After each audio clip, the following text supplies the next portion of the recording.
Okay, hi brothers and sisters. Maybe I started that a little too soon. Just a quick little video. I think I'll upload this to 8th Day Dawning maybe. It's on that word slander. I see so many people slander. You won't slander our Lord and all this because they can't be bothered to go in and study the Old Testament. To slander somebody means to speak a lie. And if you're a witness to the truth of what's happening in this earth and what happened from the beginning according to the Bible, because you actually let the spirit of wisdom lead you into that, that's not considered slander, my dear. What you, however, accuse and slander her of doing, you're actually the real slanderer in the whole story. So let's just take a quick look at the definition of what a real slanderer is.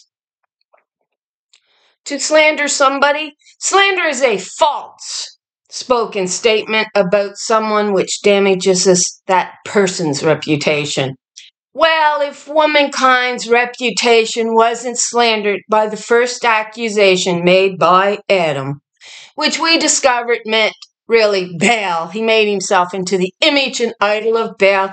Let's quickly go to Jeremiah 23 to see what these men really were doing. This isn't me slandering an idol of man called bridegroom, because that's what Baal means. This is actually God doing it. I'm not the accuser. You are. And you lift your idol up and you pretend that that doesn't make you a slanderer when God absolutely says that that's what the slander was.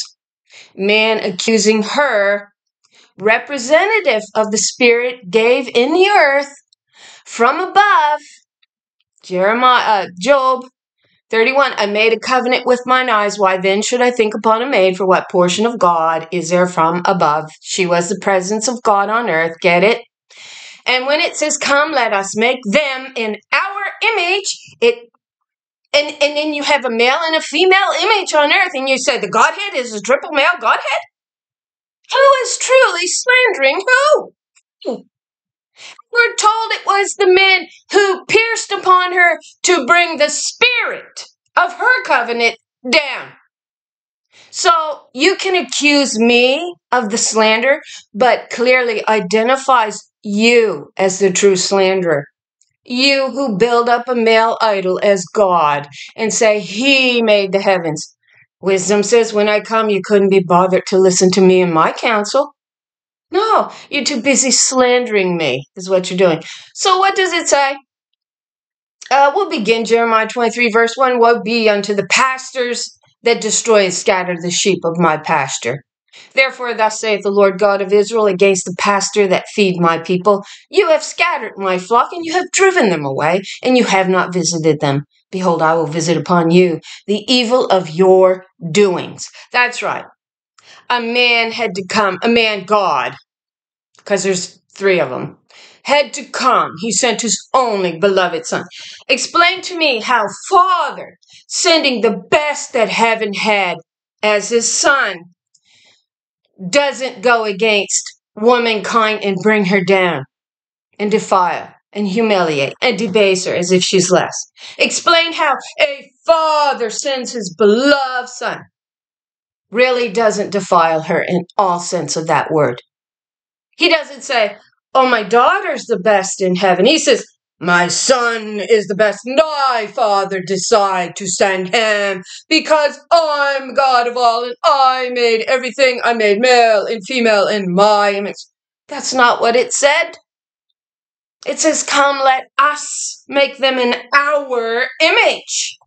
And then you keep feeding into this slanderous lie, is what you do. And then say, it's them slandering our God, Baal. Now, to slander means to speak a falsehood or a lie. To speak the truth means to be a witness. That's what it means. And to be awakened out of the deep sleep that you're all in called religion. And that is what's really destroying this world, your religion.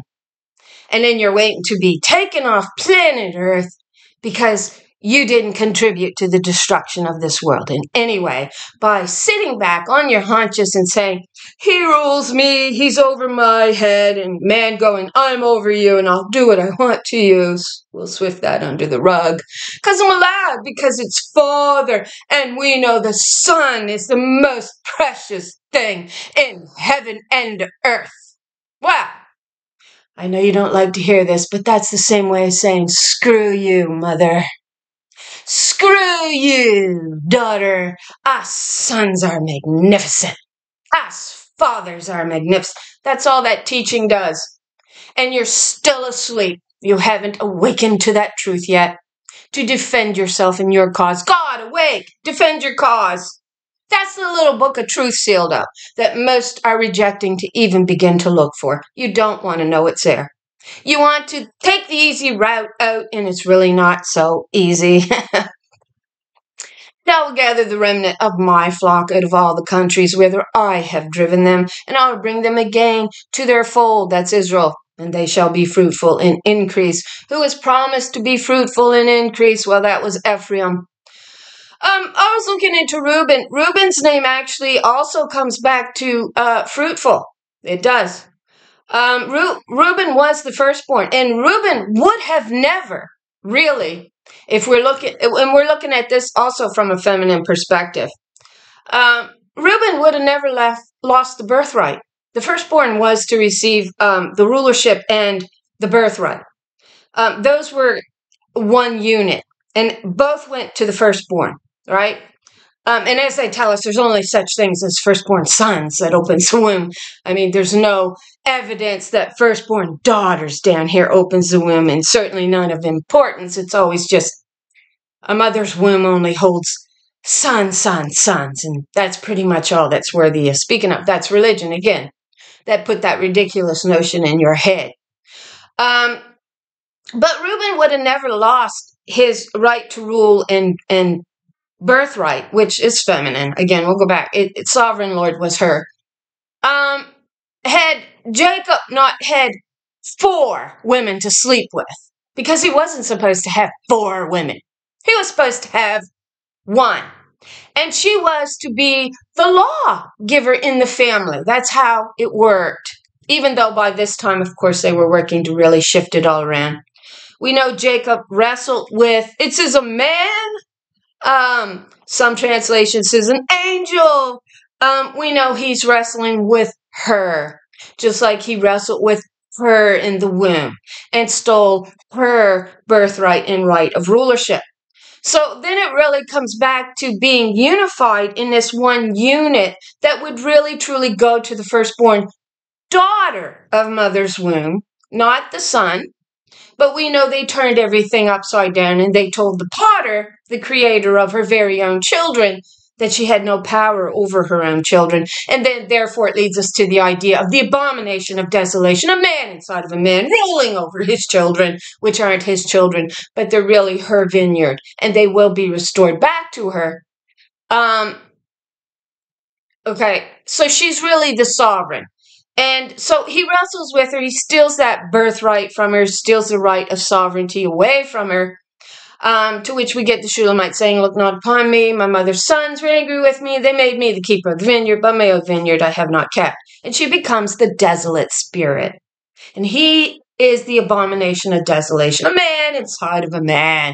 You will be a desolate spirit. They will not be hearkening to your law, because he took your right of sovereignty away from you, saying that he made everything. Why now do I see every man standing around with his hands on his hips as if he can give life? He doesn't. You told the potter she had no power over her own children and creation. Yeah, that's exactly what you told her. And I will set up shepherds over them, which shall feed them, and they shall fear no more, nor be dismayed, neither shall they be lacking, saith the Lord. That's after God brings back her, and she does gather these daughters from around the world to take back their rightful rulership.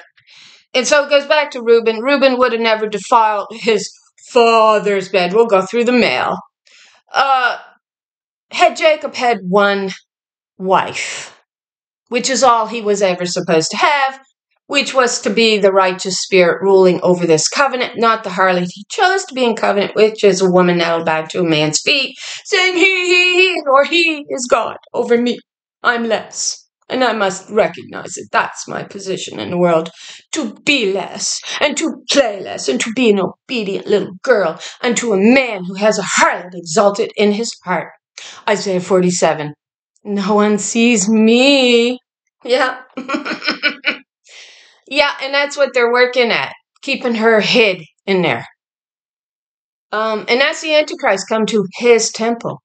Yet when she comes, the Holy Spirit comes to her temple. It says, who shall be able to stand before her? She is as the refiner's fire and as the fuller's soap. We see the women washing the garments represent as your body with a fuller's soap in the upper pool. Yeah, yet you had no respect unto the maker thereof, and that was Shirah. She built 3 cities. That's what it says in the Old Testament. She built them. It doesn't say a man built them up for it. It says she built them. And yeah, I'm sure she had many working under her, but it was her design. And women had the full right, full authority from God to do this. And it says Shirah built 3 cities. She made Upper Beth-horon, Lower Beth-horon. Upper Beth-horon, from all understanding, would have been where the woman's house stood, and where these women would have washed the garment to keep it clean. We also get in Hebrews 9, for those who can't read the Bible and care to study it, it says the heifer, ashes, washes clean the garment. You get that? That's just what it says. And the heifer is female, and it's representing the daughters, who was representative of the presence of God on earth as the Holy Spirit that washes the garment clean. So there'll be no clean garment without the first fruits represented as the Holy Spirit in the earth coming into existence to wash that foolishness off of the body, to wash the bloodshed off of the body. And that bloodshed is the blood covenant of a man standing, washing you in his blood. A man does not wash his bride in blood.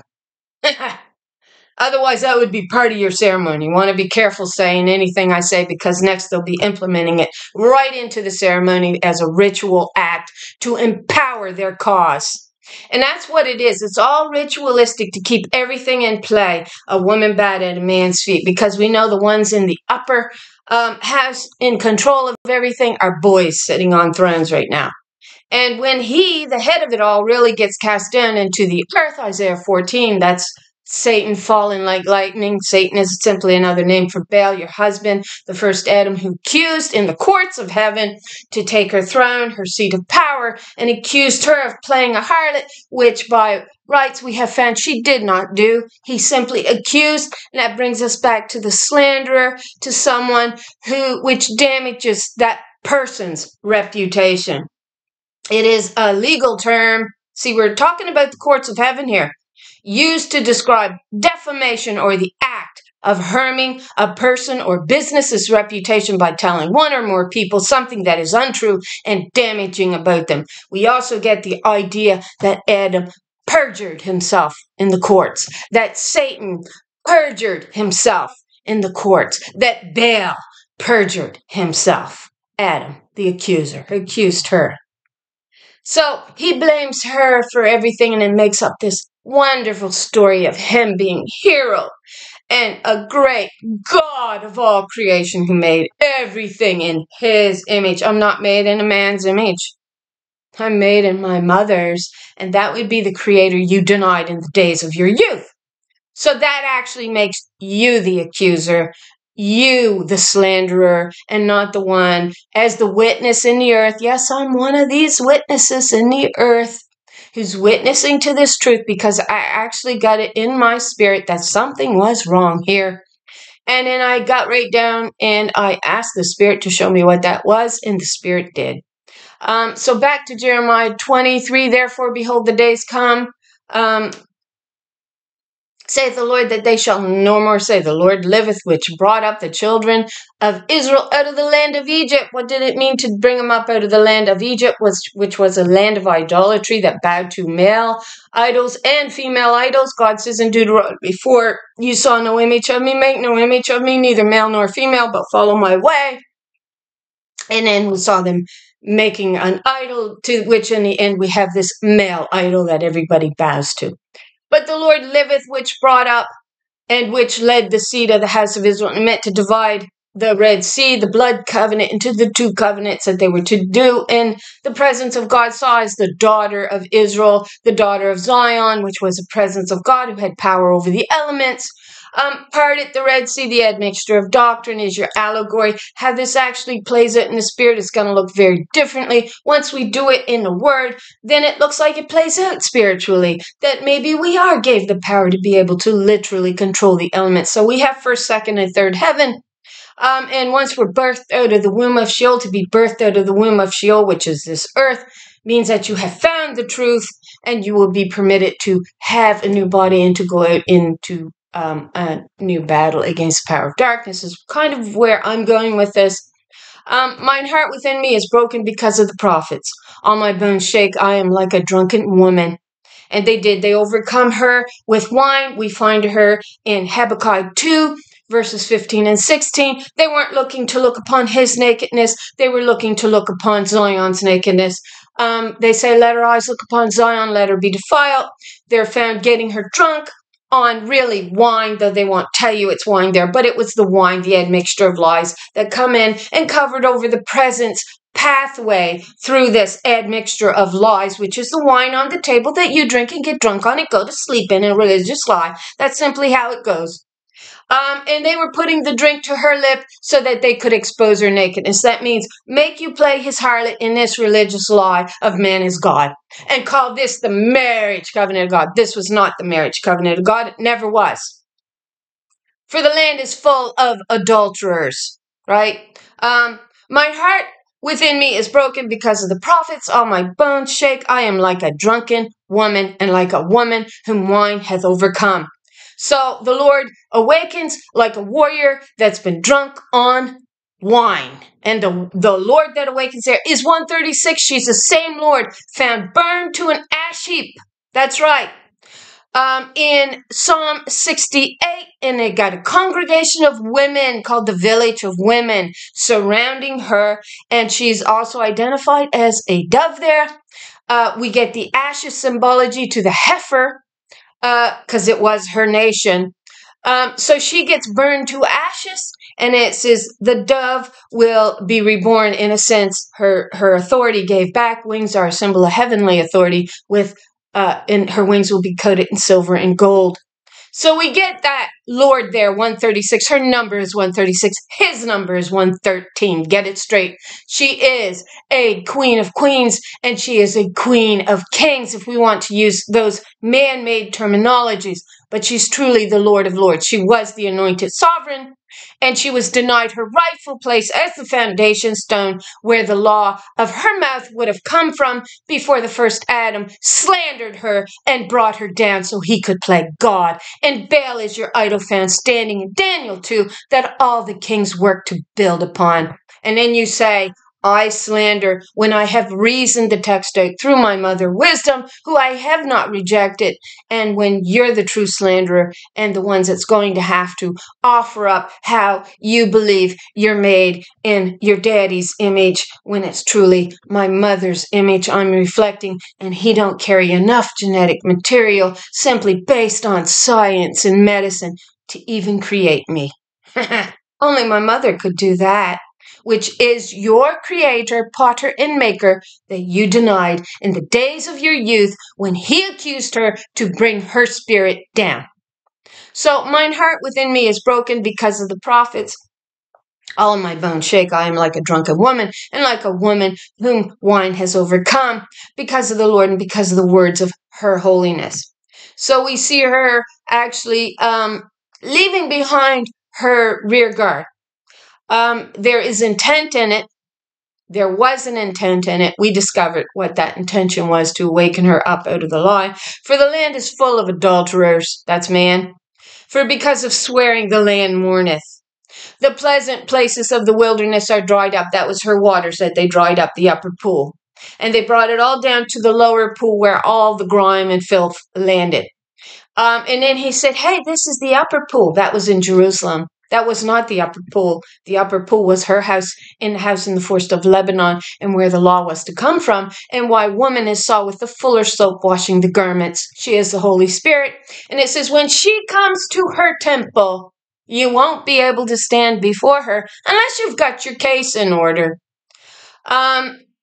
And their course is evil, and their force is not right with them, for both prophet and priest are profane. Yea, in my house have I found their wickedness. We discussed Jeremiah 23 already. Wherefore their way shall be unto them as slippery ways in the darkness. They shall be driven on and fall therein. That's off of, actually you find those slippery slopes in Psalm 141. And she says, preserve me, Lord, so that I don't fall into their lies. Help me climb to this mountain of lies and take them out. Let me beat this mountain small like chaff and blow it away in the wind. Zechariah 4. And to which she then brings forth her true capstone, which is the Mount Zion, the true Mount Zion, representative of the divine feminine that was rejected in this world for a triple male or a male Godhead, and made woman play man's harlot. Or certainly the spirit that came upon us was a harlot spirit, willing to bow to a man and to ignore that there's any feminine whatsoever. Oh, she's nothing great. He sent his only begotten son. Screw you, mother. And I have seen folly in the prophets of Samaria. They prophesy in Baal and cause my people Israel to err. You went astray into adultery. Baal worship. Man, Baal is another name for your husband. If you look this word Baal, it's going to be Strong's Hebrew 1168, but you backtrack one to 1167, and it's going to say Baal, husband, same as Baal, the idol. And it is. He wanted to be your God and king. She says, you didn't want me. You wanted a king. Yeah, I'm not good enough, apparently. Only sons are good. Yeah, only father is good. Mother and daughter, you're just slaves to his lies. That's all you are. I have seen also in the prophets of Jerusalem a horrible thing. They commit adultery. That's just what you are in. Idolatry is adultery. You're in his bed under his marriage covenant that he told you came from God, and it did not. And walk in lies. They strengthen also the hands of evildoer, that none doth return from his wickedness. They are all of them unto me as Sodom, and the inhabitants thereof as Gomorrah. That's right, rebellious people and sodomites, man inside of a man. Right? He did not want to hearken to the spirit of her covenant. It was mother's law you were to adhere to. She came directly from God as the presence of God. She has mother's face, female, not male. And it was the presence that parted the Red Sea and took her people, her children, out of the land of idolatry. Therefore, thus saith the Lord of hosts concerning the prophets, behold, I will feed them with wormwood. That's a wicked, bitter law system. You didn't want to listen to wisdom when she come, then you'll eat the bitterness in the law. You'll drink down the bitterness in the law. That's what wormwood means. And there's an actual verse, I believe it's found in Jeremiah, that attests to the fact that wormwood is the law. And make them drink the water of gall bitterness, for from the prophets of Jerusalem is profaneness gone forth into all the world. And it did. They knew that to take control of her meant to tear it down and to bring it down to his, that they could feed the world with whatever they wanted. And it was the religious lie of man as God and his ridiculous law system. Thus saith the Lord of hosts, hearken not unto the words of the prophets that prophesy unto you. They make you vain. Vain has the idea of meaning to bow to idols. That's what it means. They speak a vision of their own heart and not out of the mouth of the Lord. They wouldn't receive her. They completely rejected her, just like they're doing today. They're bringing it back on their own heads. He will come to his temple again. There will be a real man, I believe, that's going to play this Antichrist. They absolutely are setting you up. You're saying, well, I won't bow to him. Well, they will if they shift the story. I've watched Christians, they'll fall for anything. They'll fall for anything. They say still unto them that despise me, the Lord hath said, they still despise her. They despise wisdom. They despise the sovereign of this world. And it was the daughter of Israel, the daughter of Zion, her branch. That's right, her right hand that you were to receive the law from, and you rejected it and you put in a false foundation, a harlot spirit that bowed to man as God. Then he gets to play the foundation and he gets to play God. Ye shall have peace, and they say unto every one that walketh after the imaginations of his own heart, no evil shall come upon you. That's akin to the verses where he says, who saw what we did? They say, who saw what we did? They're too dumb to go backtracking and figuring out what a lie we've made for them to fall down to and worship. When the overflowing scourge, that's judges, comes in, they're not going to touch us.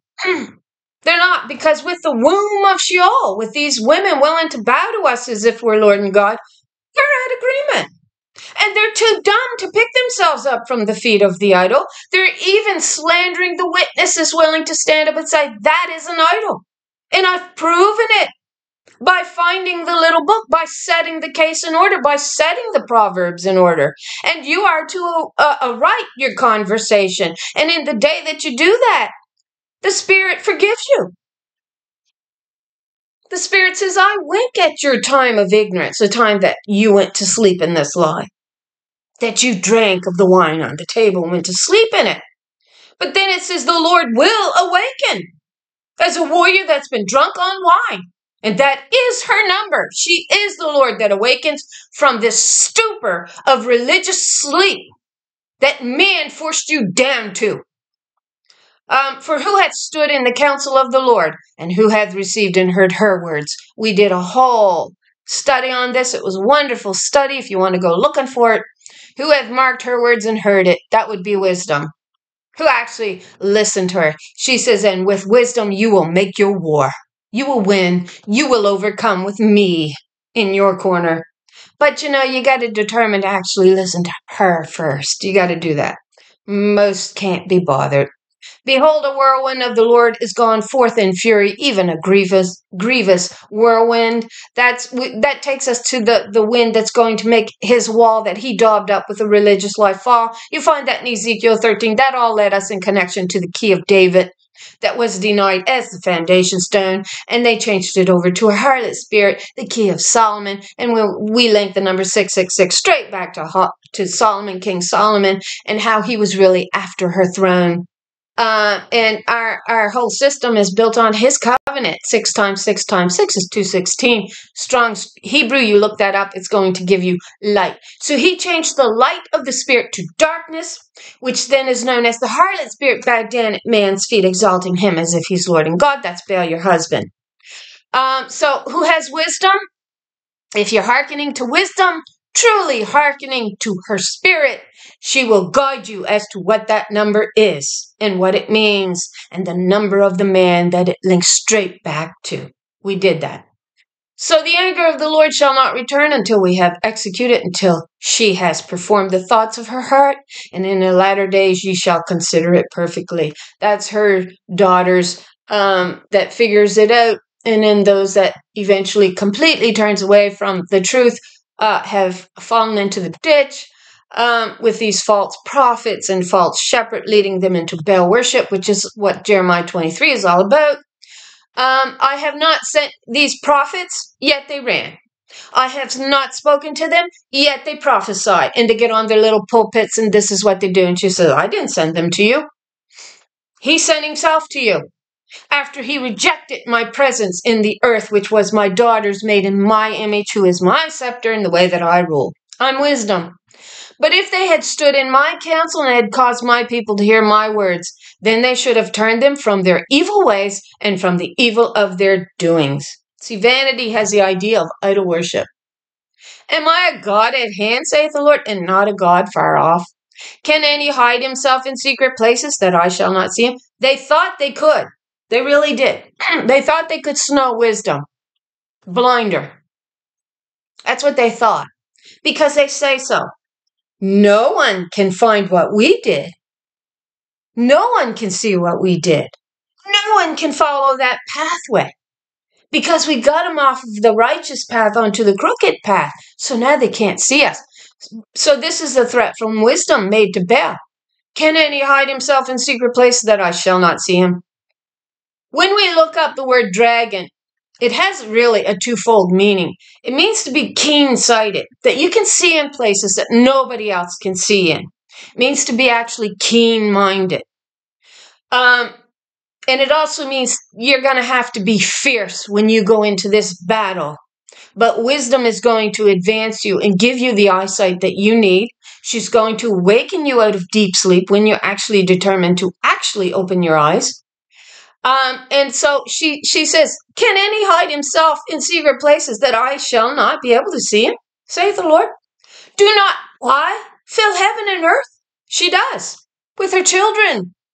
It's her womb that fills the heavens with children, not his. Why now do I see every man standing around with his hands on his hips as if he can give life? I have heard what the prophet said and prophesy lies in my name, saying, I have dreamed, I have dreamed. You've been taught a lie, you will dream a lie. That's all that's in your head is lies. You won't listen to wisdom, you won't open your eyes to the truth so you can see the truth. How long shall this be in the heart of the prophets that prophesy lies? Yea, they are prophets of the deceit of their own heart, which think to cause my people to forget my name. By their dreams, Jesus, and all the miracles that he performed. What does it say?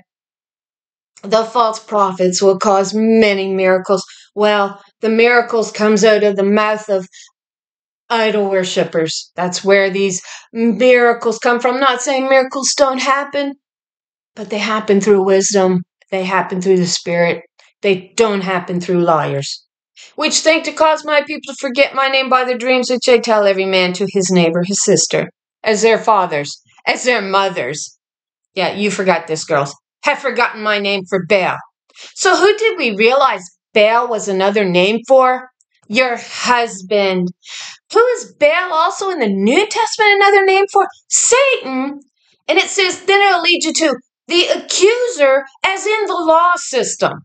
So then we get the controversy of Zion, which is a court case currently at law, to which then we see the Ancient of Day, come on, reason that out, with her gray hairs, that's our mother wisdom, opening the books for the court case.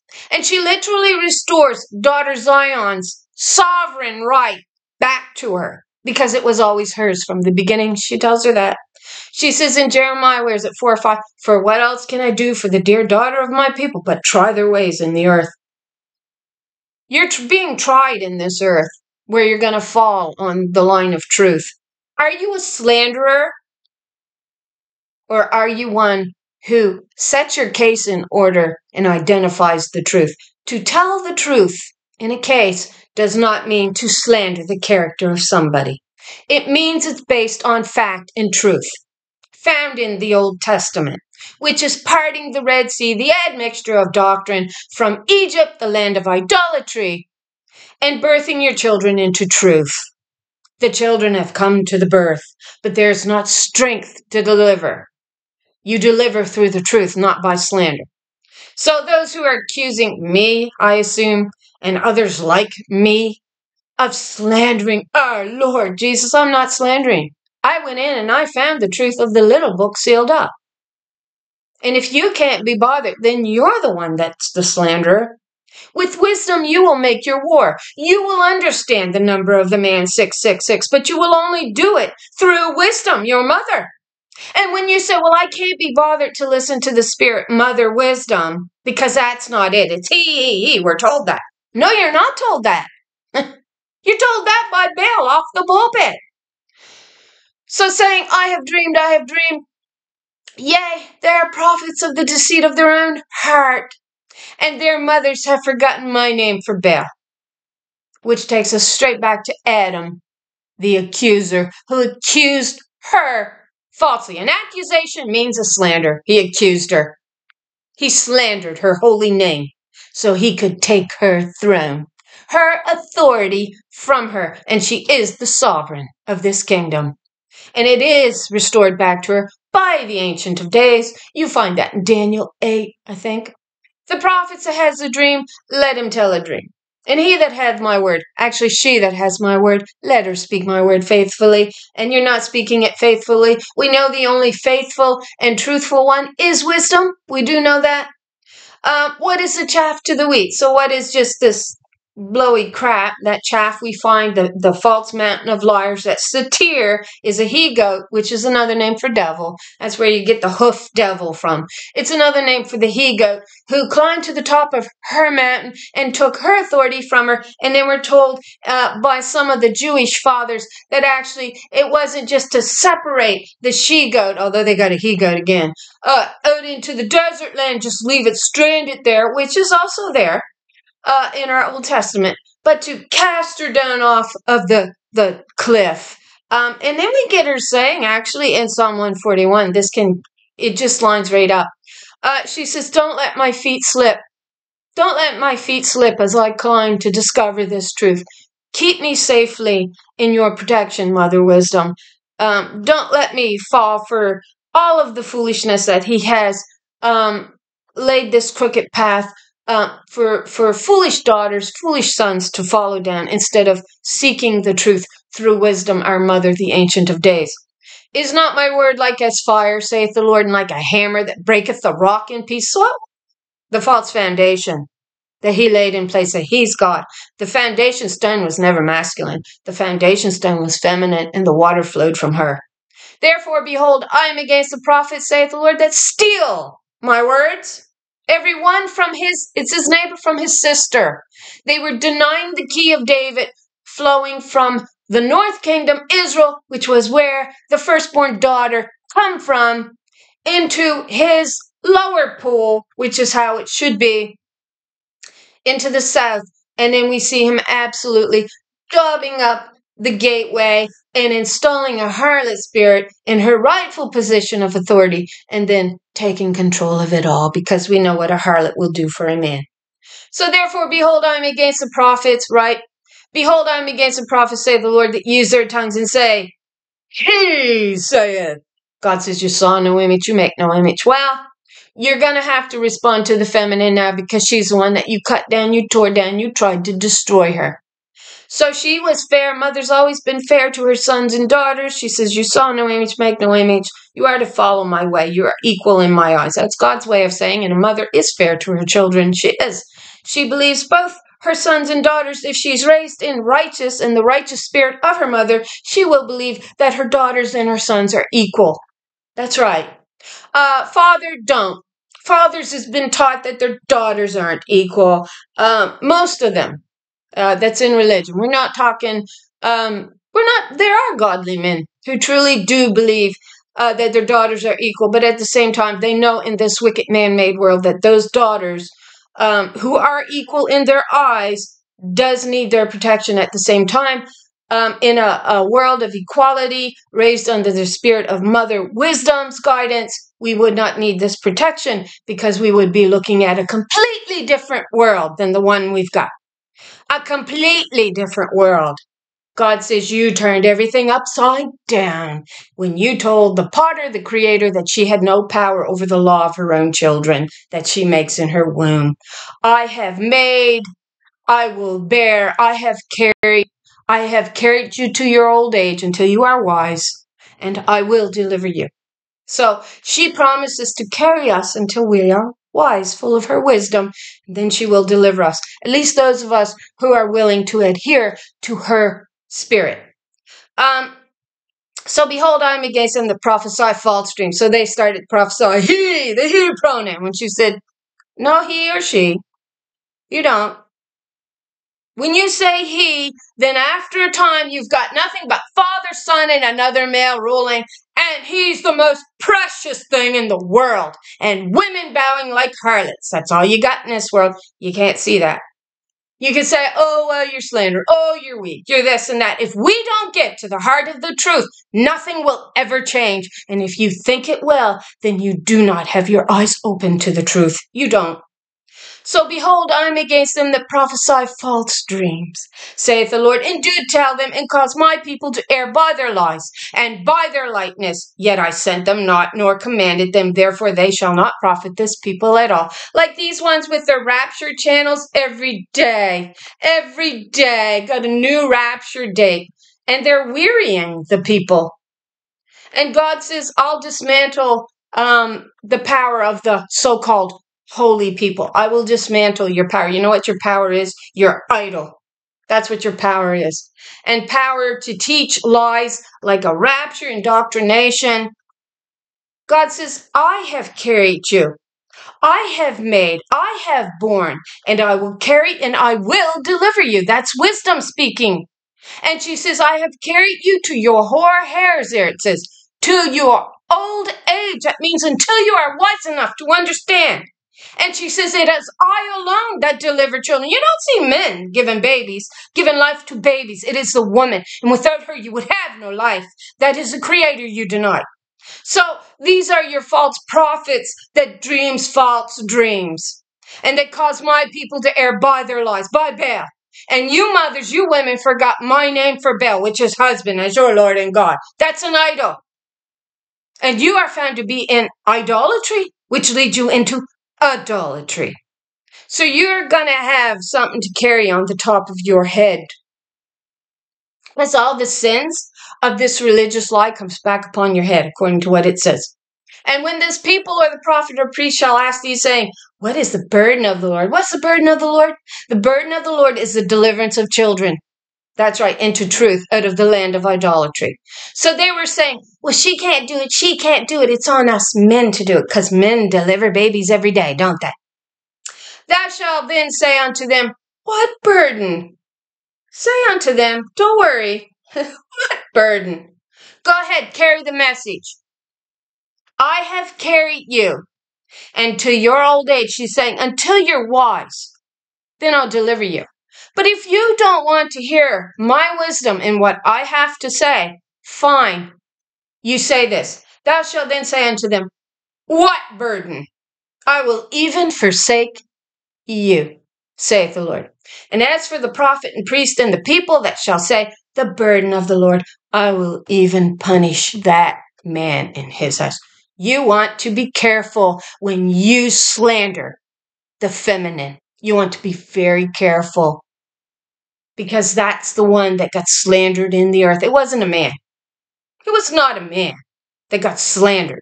It was her that got accused and attacked, and it was to remove her rightful sphere of authority. So thus shall ye say, everyone to his neighbor, his sister, and everyone to his sister, not brother. What has the Lord answered and what has the Lord spoken? I'm telling you what the Lord answered and what the Lord has spoken, and nobody wants to listen because I'm the wrong gender. You know, if they can make all the images of three males sitting on three thrones in the heaven, the women are too dumb to even address it. They don't see what it does to us as women in the land. It means more or less, screw your mother, screw your daughter. I, Father, sent the best that heaven had. That's what I heard off the pulpit. Men going, pat on my back, toot, men are the best. That's all that's about. Men building men up. You never see men tearing other men down. You see women who claim to be fighting for women just totally demolishing women. And I think some of these women may have been raised thinking they were one of the guys. And they really don't know what a man thinks. They think they do. But they really don't know how deep it goes. It says, how deceitful is the heart, no man can know. And I don't think man can know. I think wisdom absolutely does know. Thus shalt thou say to the prophet, who hath the Lord answered thee, and what has the Lord spoken? But since you say the burden of the Lord, the burden of the Lord. And what does it say of this Lord? 136. In Psalm 136. It says in Psalm 68. Daily is the burden on this Lord, and daily she carries us. That is identified as mother's branch, bearing the children. That's right. Giving you another chance. But since ye say the burden of the Lord, therefore thus saith the Lord, because ye say this word, the burden of the Lord, and I have sent unto you, saying, ye shall not say the burden of the Lord. My children not a burden unto me. I deliver them into the truth. That's what I do. As a mother, I will do that for my children. Therefore, behold, even I will utterly forget you and will forsake you. So here then she threatens you, and she says, because when I called, you couldn't be bothered to listen. I'll mock you in the day of your calamity. So she says, I will surely forget you and throw away from my presence both you and the city that I gave you and your fathers, mothers. I'll bring on you everlasting shame and humiliation that will never be forgotten. It'll be a perpetual shame and a reproach unto those who couldn't respond to me when I called. And I think that's part of the separation. She says, great shame will come upon you when I show up, when I appear. It'll be to your great shame and to the few that I called out and awakened, my elect. That's found in Romans 11. We discussed this chapter quite a while ago, and we continue to bring it into our studies off and on, like we do many of various parts of that little book that we found sealed up. And it will be for the appointed that can reason logically, that can understand how this truly does affect womankind as a separate group beneath that precious sun group above us, who is so far above our little heads. But for us that can really understand logically and with wisdom, our mother, what that truly has done and what it looks like in the earth. And we see it. And if you can't see it, that would be on you, I guess. If you don't want to awaken, you certainly don't have to, but it will be to your great shame if you don't want to hearken to wisdom. But they are her elect ones. They're not his elect. I'm made in my mother's image. She is the creator, the potter, and the maker that was denied in the days of our youth. When he accused, he gnashed upon her. He circled the doe of the dawn. The bulls of Bashan we find circling the doe of the dawn. We find them gnashing upon like wild dogs. Dog means a male harlot there. That pierces upon her hands and her feet. That was crucifixion for her. They crucified her. And they crucified her with the lies. That's right. And she says this, and we'll be done. She says this. I believe I got the right chapter when I do this. I may have the wrong chapter. I'll wait and see before I say it. And then I'll go. This was supposed to be a short video. Sorry for that. I just get so mad at this word slander. The wilderness and the solitary place shall be glad for them, and the desert shall rejoice, and blossom as the rose. And blossom as the rose. That's a rose of Sharon, identified as this she-goat group, identified as the daughters of Zion, and the lilies of the covenant as well. Some bring in possibly that it may represent another flower, but we'll go with the lily. It shall blossom abundantly and rejoice, even with joy and singing. The glory of Lebanon shall be given unto it. There we go. The glory of Lebanon. What's that all about? That's about her house and the law. The excellency of Carmel and Sharon. They shall see the glory of the Lord and the excellency of our Lord God. Strengthen ye the weak hands and confirm the feeble knees. Come on, girls. Show us your real strength. You ain't even begun to show us your strength. Say to them that are of a fearful heart, be strong, fear not. Behold, your God will come with vengeance. Even God with a recompense. She will come and she will save you. So for those who don't believe she has power, she says, you forgot the power that I had, didn't you, boys? You convinced yourself not to be afraid of me. And yet you forgot I was the one that could give you a new body. You forgot that. Or I can just say, don't worry, you'll be no burden to me. You see, you deny her power and you say she has no power. Yet her power is the only power that you need to really fear.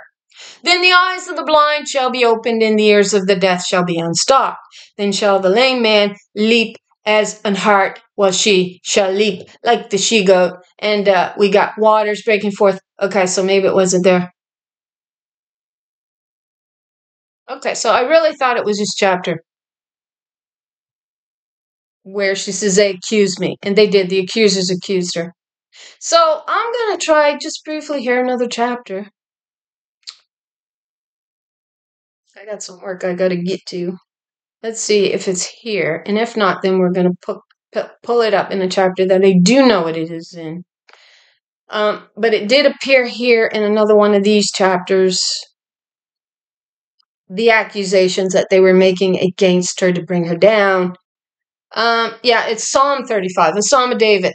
It's actually a Psalm of Zion, daughter Zion, the she-goat, the doe of the dawn. Plead my cause, O Lord, with them that strive with me. Fight against them that fight against me. Take hold of shield and buckler, and stand up for mine help. Draw out also the spear, and stop the way against them that persecute me. Say unto my soul, I am thy salvation. Your deliverance is 3444. That is Yeshua, the daughter, feminine, salvation, the victors. They finally stand up for their cause. God says to God, the presence on earth, which is their daughters, stand up for your cause. Come on, God, stand up. That's the presence of God on earth, identified as these daughters. Let them be confounded and put to shame that seek after my soul. Let them be turned back and brought to confusion that devise my hurt. And they did. They devised to bring her down. So they do go to sleep. God promised she would actually put them to sleep. Because they should not bear witness to all the wicked things that was going to come upon this earth, upon womankind. And she would awaken them in the end. And part of that awakening was to allow her to actually to go to sleep. So we kind of get this motion of going around and around, and yet it's really there in your thought. I just discovered, if you read this, you'll find it, I think, here, the accusations, but you'll also find her being accused in Psalm 69. And it says, the waters have come up to my neck, but they did not take her head. They took her up to the neck, it says, the waters. That's the false waters that came up to her neck. And she almost drowns in them, is kind of your understanding in Psalm 69, but she didn't. It means she kept her head about her. It means she began to listen to her mother, and she began to return, O Shulamite. What might we see when the Shulamite returns? As it were, the company of two armies in Mahanaim, the presence of God. They're identified as she-goat and lilies of the covenant. Also the rose of Sharon. So if you go to Psalm 69, you will find that. But I was going somewhere with this. Yeah, it does. So because I can't remember where I was heading, it was important too. I can't remember. Let ruin come on him unexpectedly, and let the net that he hid ensnare himself. Let him fall into it. And he did. To his own ruin. And he did. It's ruining him. Mankind's unreligious lies and laws that he's God, and he don't have to listen to anything. We're talking righteous daughters. We're not talking the ones that was created under your religious lies and law system. We're talking about the daughters that come out from those lies, and who views this world in a very different light, who views the righteous laws of Mother God in a very different light than the one that you're trying to shove down our throat and say, well, that comes from woman. No, it doesn't come from woman. It comes from wicked women that were taught your wicked ways. That's where it's coming from. So let's learn to divide this correctly, okay? Yeah, go ahead, slander women. It's those women that were raised under your religious laws and laws. Those are the ones that you think I'm talking about. Those are not the ones I'm talking about. I'm talking about the ones who knew what mother's laws look like, and it's not like this. So then I will rejoice in the Lord. I will delight in her deliverance. All my bones shall say, Lord, who is like unto thee? All my bones, that's the behemoth, come back together. As the glory of Lebanon, the house in the forest of Lebanon, which is where the government of God met. This congregation of women, which delivers the poor from him that is too strong for her. They got him and him. The poor from him that is too strong for her. Well, we know why she's so weak. He weakened her with the religious law and took her rights from her, and over time that does lead to a debasement in the mind. It really does. You do carry it in your soul. She fought to keep it away from her soul. She fought by not succumbing to his waters to drown her in the pollution of water that we're told he pissed in. Becomes really a dung house, as we understand, and a draught house or draft house, where the ruler, the governess, would come out of. The religious lies of Baal. And that's why the descendant in Micah chapter 5, verse 2, is defined as female. Because she was the sovereign. And God says, I'll restore your house back to you. So her very bones are saying, this is the bones of the behemoth. From him that is too strong for me, I will become strong. Yea, the poor and the needy from him that spoileth her. And he did. He spoiled us. False witnesses did rise up. They laid to my charge things that I knew not. They rewarded me evil for good, to the spoiling of my soul. That is what Adam's accusation did to womankind. And that is why God says, I won't choose any out of you, out of this religious group that thinks they're godlike. I'm not going to choose my branch of daughters out of any of you who bows to husbands' lies. Do that. In Psalm 24, she says, who shall ascend into my holy hill? Who will give testimony? Where is my witness in the earth? And I will call her out of the earth. And that is Mother Wisdom calling her forth. This will be my branch. In Psalm 2, she says, this day have I begotten thee. That's what she says to her daughter. And you can trace it back to Psalm 1 saying it. Proverbs 1, it is wisdom speaking of her firstborn daughter in Psalm 2. And yet they gutted a son. Yeah. So she says, I'll call her out of the earth. Where are they? And I'll choose my branch not from this group who thinks they're worthy because they're washed in a man's blood and bowed to an idol and played as harlot in the marriage covenant. I'll choose a new branch. I'll choose a new branch that knows my truth, that hearkens to my spirit, and they will be my elect. And it'll be to your great shame when she shows up. So they rewarded me evil for good, to the spoiling of my soul. Made you his harlot. But as for me, when they were sick, my clothing was sackcloth. I humbled my soul with fasting, and my prayer returned into my own bosom. So this is more of a nature of women. I think we're definitely looking at women. They are the healers. They are the comforters. This was their role, and they are the lawmaker. It says, you rejected the gently flowing waters of Shiloh. Oh, they wanted the hard law of men. Yeah, that's what they wanted. They rejected her. I behaved myself as though he had been my friend or brother. And I bowed down heavily as one that mourneth for her brother, her father, when they turned on us in our covenant of truth. That's what they did. That's why it also states, he is not fit to be in covenant with. And the he there is the ones who expect women to bow at their feet as if they're God. Those are the he's that's not fit to be in covenant with.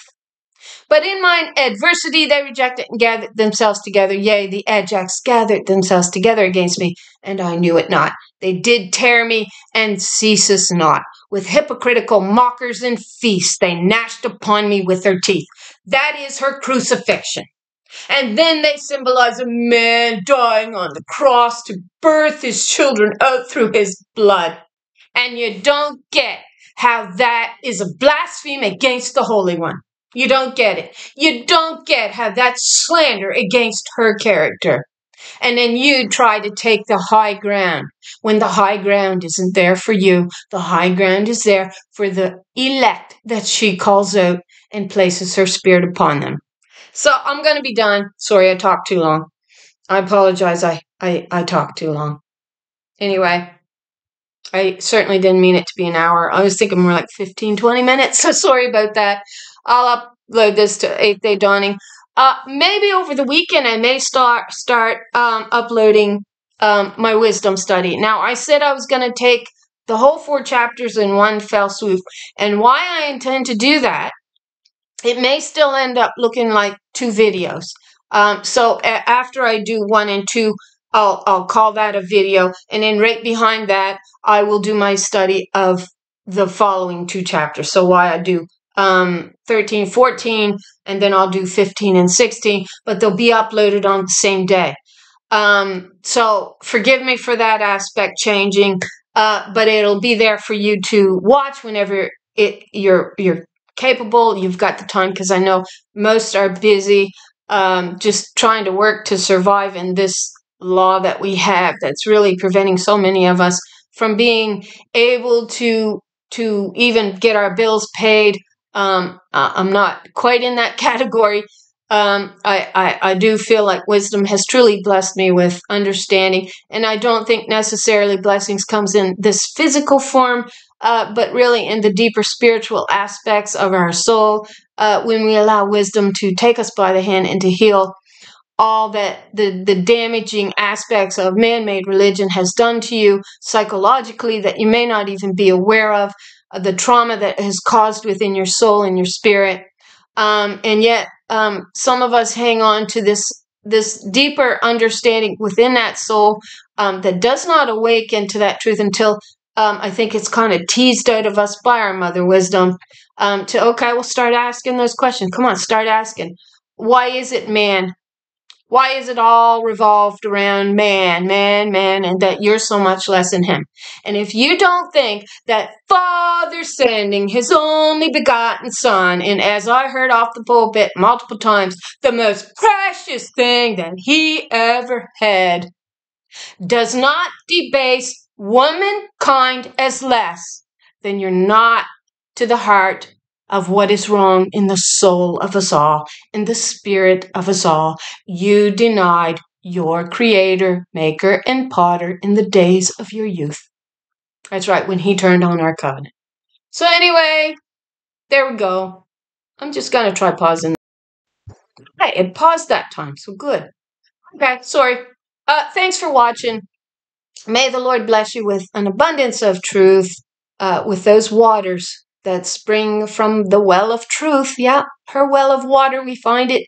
We haven't said this in our Song of Songs 4:12 to 15, and they flow from Lebanon for a reason there, girls, boys. If you really care about the truth. Most don't. They just simply want to call you you're slandering. I'm not slandering. I found the little book sealed up, and that was because I relied on wisdom to show it to me. So, again, thanks for watching. I pray you're blessed with a glorious day. It does look like it might be a half-decent day here. I have quite a bit of work to do today, and I'm sure many of you do as well. I hope you have a lovely day. I hope you have a warm day. I hope you have a sunny day, happy day. And thanks for watching.